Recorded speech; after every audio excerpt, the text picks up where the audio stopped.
Welcome. In this video, we'll go over how to remove an announcement banner from your website. So you may have placed an announcement banner on your website previously, and it may be time to remove it. There are a couple of ways in which we can go about this.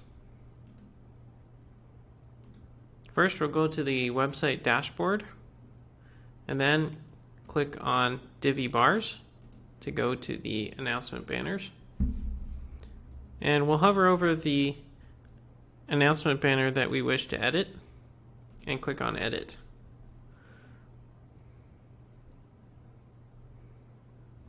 Once that loads up, one of the ways that you can have an announcement bar go down is, of course, by setting an end date to be at a particular time, and it will automatically remove it from the site once that time has passed.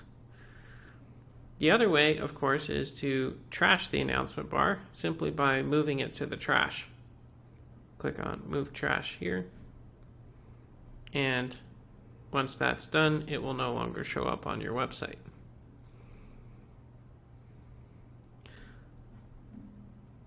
If you mistakenly trashed an announcement bar and wish to do it, you can click Undo or go into the trash and restore it.